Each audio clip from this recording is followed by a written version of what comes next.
A repercussão do episódio em que o Can Yaman ignorou a imprensa turca na saída do restaurante. Será que o Can Yaman está sendo atacado na mídia ou será que deram a razão para ele? Mas antes, duas coisas. Primeiro, deixe seu like e se inscreva no canal para receber mais vídeos sobre o Can Yaman e sejam todas bem-vindas. E a segunda é que, embora eu tenha comentado durante a semana inteira, ontem me esqueci de mencionar no vídeo o feliz aniversário para Demetrios Demir, que comemorou abaixo de 0. Então, Iki Doodum em meu nome e em seu nome, e que esse novo ciclo dela seja tão bom quanto os papéis que ela desempenha. E agora vamos conferir tudo o que falaram sobre o Can Yaman. Na TV 100, a atitude do Can Yaman foi abordada de uma maneira muito crítica e eles afirmaram que a atitude dele não surpreendeu ninguém, já que ele tem reputação de ser agressivo com seus fãs. Eles então mencionam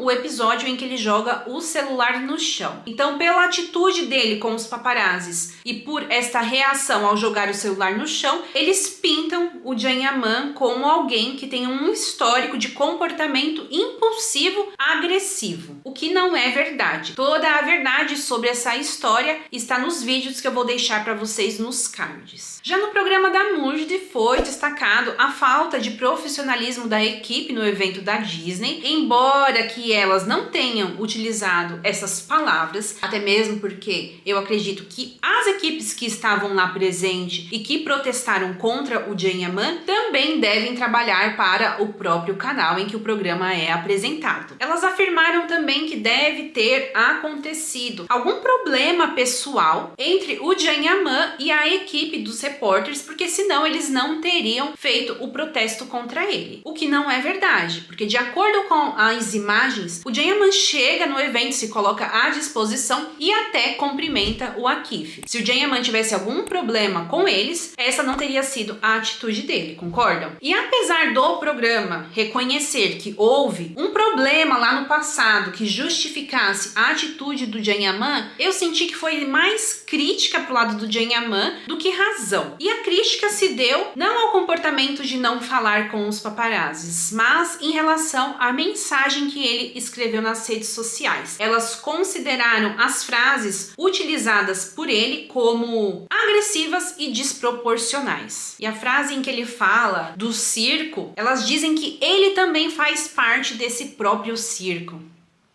Enfim, agora vamos para as notícias do jornal. No jornal foram citadas alguns títulos de notícias críticas em relação à atitude do Can Yaman, como a intervenção dos guarda-costas e Can Yaman trouxe o caos a Istambul. A matéria dá levemente razão para o Can Yaman, mas como eu disse, levemente. Eles reconhecem que o Can Yaman tem problema com os tabloides turcos, como eu disse antes, são os tabloides que têm problema com o Can Yaman. A matéria também menciona que o Can Yaman tem um histórico de controle de raiva, mas observa que desta vez Can Yaman parece calmo e gentil e que, de acordo com o vídeo, tudo o que aconteceu foi como se ele, Can Yaman, estivesse sendo provocado pela a outra parte. E aqui também vai uma crítica para os repórteres que estavam lá. O jornalista reconhece que eles não tinham o direito de dizer: isto aqui é Istambul, não é a Roma. E aí ele finaliza aconselhando o Can Yaman a deixar de lado o rancor e o ódio contra os repórteres da revista, porque a sua reputação na Itália pode se esvaziar como um balão. E um vídeo publicado pelo Can Yaman ontem no seu Instagram responde muito bem a tudo isso aqui. Aqui está a pergunta mais idiota do mundo. Isso era necessário? Não. Nada disso? Não, certamente não. Isso faz diferença? Não, certamente não. Foi vivido, tem um monte de coisas acontecendo, mas cara, você sabe, correndo entre todas essas gotas de chuva, você aprende muito, e muito até certo ponto. Quando até mesmo mesmo a ideia de amargura ou ódio ou qualquer outra coisa. Odiar é uma emoção muito cara. O ódio requer muito cuidado e eu prefiro que não. O que importa agora é que Can Yaman já está em solo italiano, ele respondeu com dignidade, fez o que ele julgou certo, ele manteve a calma, nessas horas deve subir o sangue para a cabeça, ele não se deixou abalar e nem deixou que isso estragasse o momento familiar dele. Eu tenho certeza que Can Yaman gosta muito da Turquia, mas infelizmente muitas pessoas querem fazer com que ele tenha que escolher entre Itália e Turquia, quando na verdade ele pode ter os dois. Compartilhe sua opinião aqui nos comentários e vejo vocês no próximo vídeo. Beijos e tchau!